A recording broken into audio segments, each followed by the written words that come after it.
Humans love visual illusions, so much so that this controversial dress swept the globe.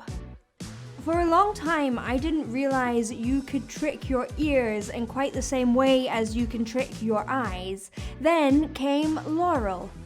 Or is it Yanni? Laurel, Laurel, Laurel, Laurel. The audio version of the dress broke the internet, divided friends and family like never before, and exposed people for who they really are. Are you a Laurel or are you a Yanni? It got me curious.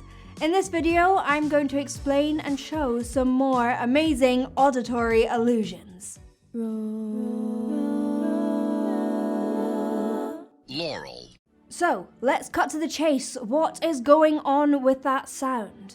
47% of people report hearing Yanni, 52% of people report hearing Laurel, and the rest either claim they alternate between the two, hear both at the same time, or hear something completely different like Geary or Gary.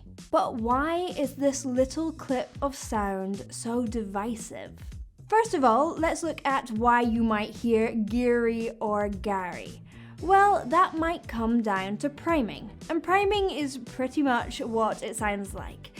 It is the idea that if you read a word, your brain is then primed to hear that word. To find out how susceptible to priming you are, try and read the words on the screen out loud.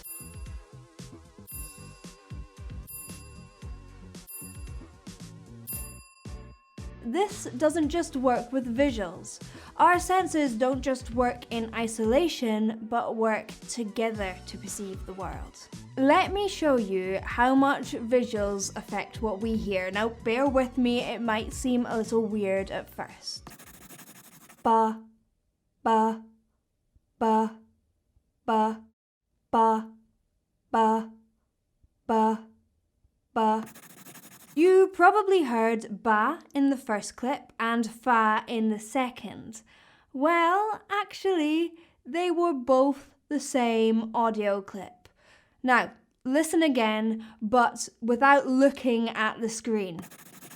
Ba, ba, ba, ba, ba, ba, ba, ba. See, they are both ba. Your brain initially was responding to the visual cue of ba. This is called the McGurk effect. Now, of course, the viral clip went out with the words Yanni and Laurel attached to it, so most people read it before they even heard the clip. But if you heard it before you read those words, you're more likely to hear something different. It would be interesting to find out if the percentage of people who heard Gary were equal to the percentage of people who have an Uncle Gary. But why do we hear Yanni and Laurel, and are either right? Well, to understand, first we need to understand a little bit about sound and frequencies. In my video, Why You Don't Like the Sound of Your Own Voice, I explain that when you speak, you don't just hear one frequency, but you hear a series of frequencies or pitches layered on top of each other. The lowest frequency, or the fundamental frequency, is what we define as the pitch. When listening to someone talk, your brain picks up the frequencies of their voice while dampening other frequencies. This is how you can hear someone speak in a noisy club or can swap between conversations quickly. Your brain focuses on the frequency required. So, let's have a look at the layers of frequencies in the clip. In this image created by Professor of Speech Brad Story, you can see this line has a strong higher frequency and this lower patch is a strong lower frequency. Now, let's have a look at Laurel. It's pretty similar, right? It has the same higher frequency but a stronger lower range. What about Yanni? This looks similar again, but it has a stronger higher frequency and less lower. And this is how this illusion works. Dylan Bennett shows it wonderfully in this clip. You should hear Laurel in the lower frequencies and Yanni in the higher. Laurel, Laurel.